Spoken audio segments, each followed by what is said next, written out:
हर के बाशद आमिले सल्लू मुदाम आतिशे दोज़ख शवद बर वे हराम। शायख शिबली रहमतुल्लाहि अलैहि घटना बर्णना करेছেন। शायख शिबली रहमतुल्लाहि अलैहि बोलेন, আমি একবার হজের সফরে বাইতুল্লাহ গমন করলাম। আমরা যখন বাইতুল্লাহ প্রবেশ করলাম, যখন হজের কার্যক্রমগুলো চালু হয়ে গেল, আমরা বাইতুল্লাহর চতুর্পার্শ্বে ঘুরে ঘুরে ঘুরে ঘুরে তওয়াফ করতে থাকলাম। আমার সঙ্গে আরো লক্ষ লক্ষ মানুষ, সকলের জবানে একটা মাত্র আওয়াজ, একমাত্র সবাই বাইতুল্লাহর চতুর্পাশে ঘুরতেছে আর আল্লাহ তাআলার হজের যে নির্ধারিত তালবিয়া আছে, যে দোয়া আছে, সেই দোয়াটা পড়তেছে। সবার মুখে একটাই আওয়াজ, লব্বাইক আল্লাহুম্মা লব্বাইক লব্বাইক লা শারীকা লাক লব্বাইক ইন্নাল হামদা ওয়ান নি'মাতা লাকা ওয়াল মুলক লা শারীকা লাকা লব্বাইক। সবাই বাইতুল্লাহর চতুর্পার্শ্বে ঘুরতেছে আর এই দোয়াটা পড়তেছে। শায়খ শিবলি রহমাতুল্লাহি আলাইহি বলেন, আমার তওয়াফকালীন চলার সময় আমি তওয়াফ করতে করতে করতে করতে হঠাৎ একটা যুবকের দিকে আমার নজর পড়লো। আমি তাকাইয়া দেখলাম ওই যুবকটাও বাইতুল্লাহর চতুর্পার্শ্বে ঘুরতেছে। চতুর্পার্শ্বে ঘুরে ঘুরে আল্লাহর ঘর তওয়াফ করতেছে। কিন্তু হজের যে নির্ধারিত দোয়া আছে, হজের যেই নির্ধারিত তালবিয়া আছে, আল্লাহর বান্দা যুবক ওই হজের নির্ধারিত দোয়াটা পড়ে না। আল্লাহর বান্দা আল্লাহর ঘরের চতুর্পার্শ্বে ঘুরতেছে আর আমার মায়ার নবীর উপরে ঘুরে ঘুরে দুরূদের আমল করতেছে। শায়খ শিবলি রহমাতুল্লাহি আলাইহি বলেন, আমি আশ্চর্য হয়ে গেলাম, কে যুবক, যেই যুবকটা হজের মধ্যে এসে হজের তালবিয়াও পড়ে না, ভিন্ন কোনো দোয়াও পড়ে না, শুধুমাত্র ঘুরে ঘুরে ঘুরে ঘুরে মায়ার নবীর উপরে দুরূদ পড়তেছে। শায়খ শিবলি রহমাতুল্লাহি আলাইহি বলেন, আমি আশ্চর্য হয়ে গেলাম। হঠাৎ করে আমি যুবকের কাছে গিয়া বললাম, রে যুবক, কেন তুমি বাইতুল্লাহর চতুর্পার্শ্বে ঘুরতেছো আর মায়ার নবীর উপরে দুরূদ পড়তেছো? তোমার কি হজের তালবিয়া মুখস্থ নাই, নাকি অন্য কোন দোয়া তোমার মুখস্থ নাই?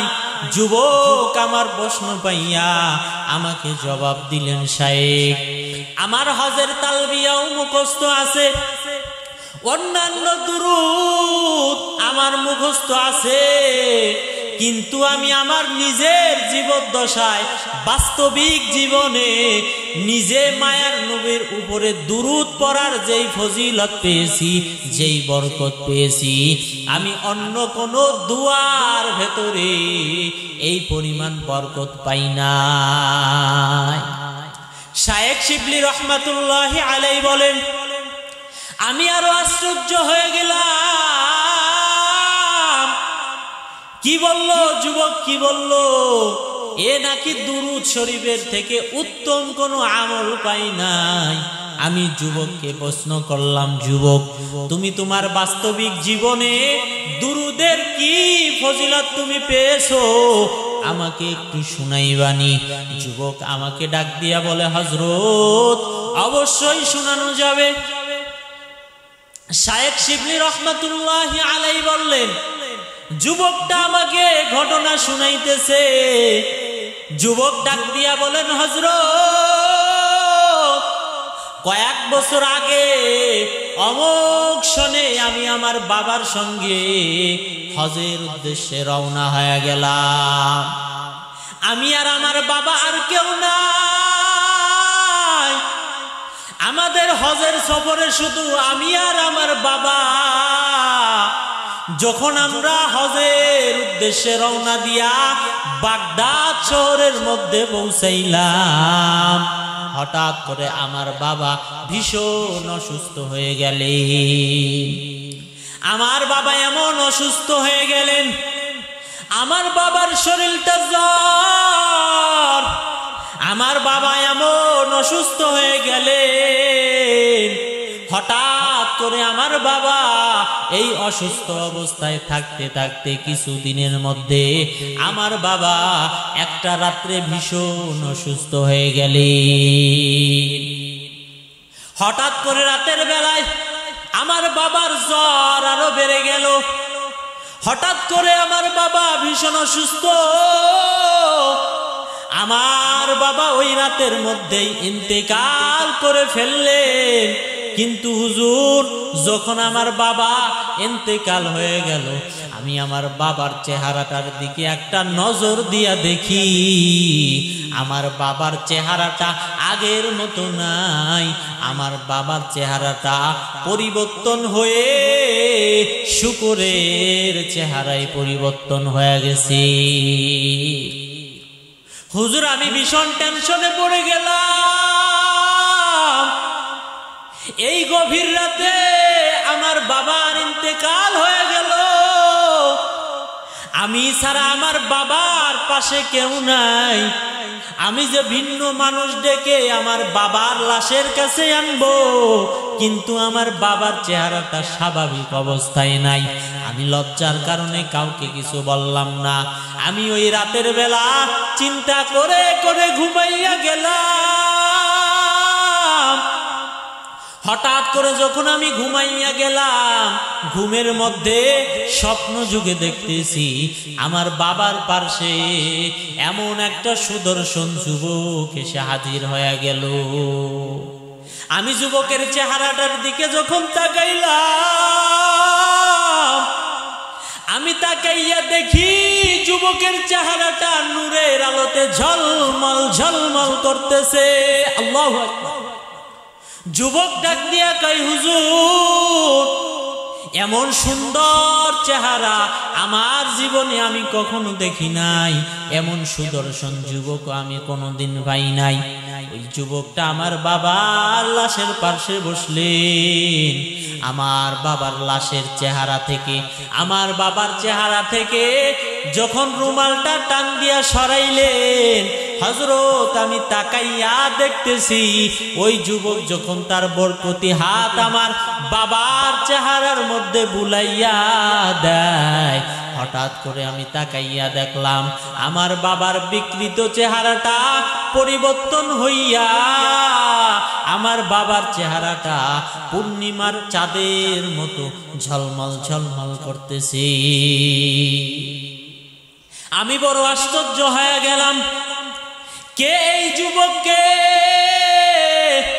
যেই যুবক আমার কঠিন বিপদে আমার বাবার কাছে এসে আমার বাবার চেহারাটা, বিকৃত চেহারাটা পরিবর্তন করে দিলেন। যুবকটা যখন আমার বাবার থেকে বিদায় নিয়ে চলে যাবেন, হঠাৎ করে আমি ঘুমের মধ্যে আমার হাতটা দ্বারা তার জামার আঁচলটারে টেনে ধরলাম। ডাক দিয়া বললাম, হুজুর, কে আপনি? আপনাকে তো চিনতে পারলাম না। আমার বাবা আর আমি এই কঠিন মুসিবতে আমাদের সহযোগিতা করার জন্য আসলেন কে আপনি? হুজুর, ওই যুবকটা আমাকে ডাক দিয়া বললেন, রে যুবক,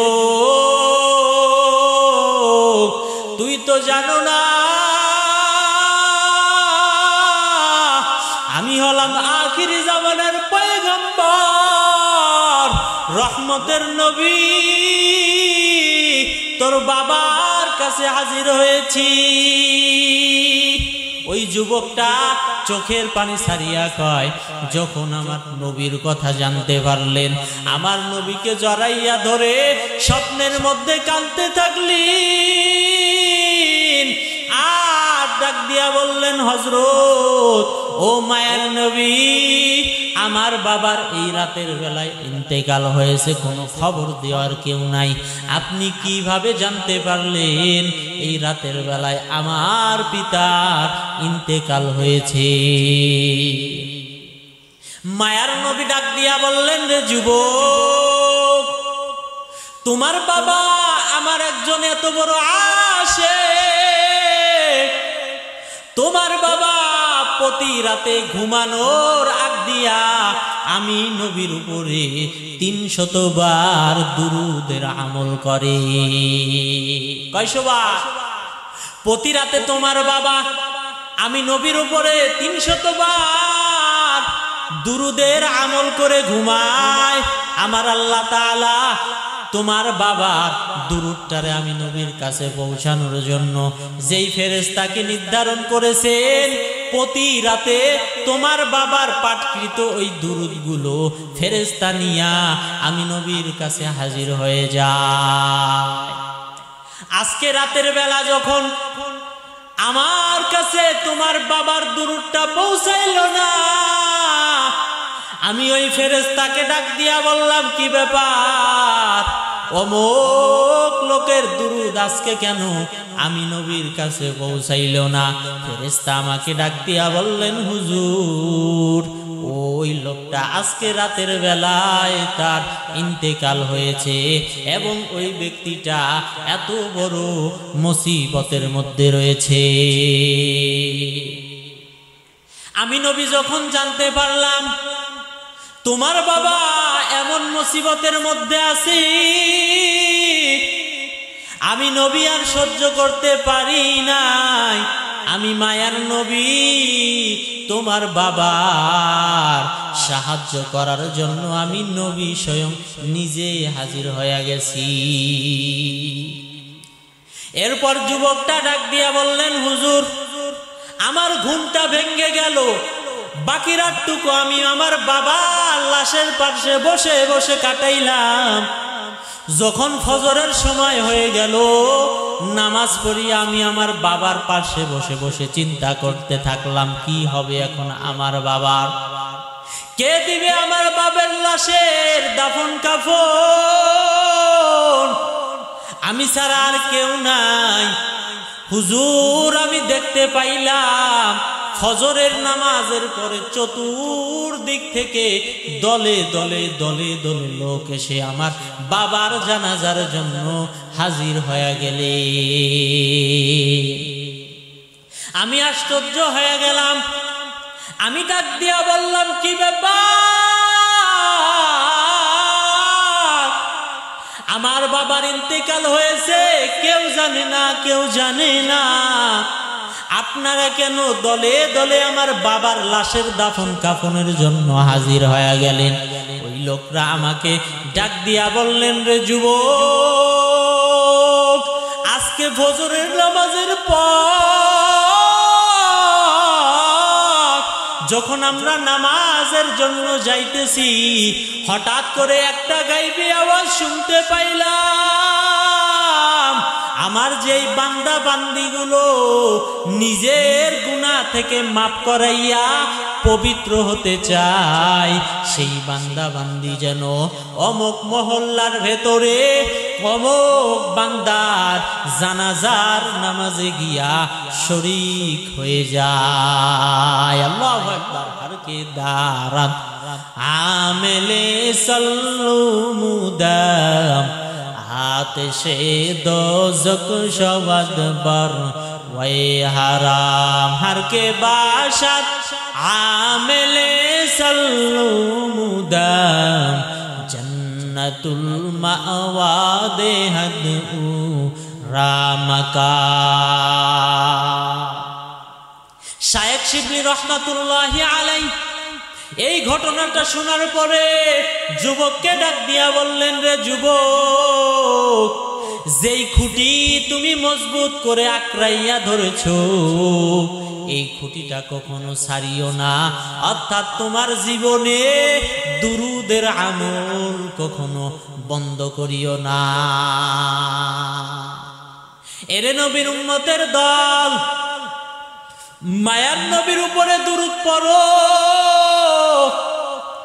বেশি বেশি মায়ার নবীর উপরে দুরূদ পড়ো।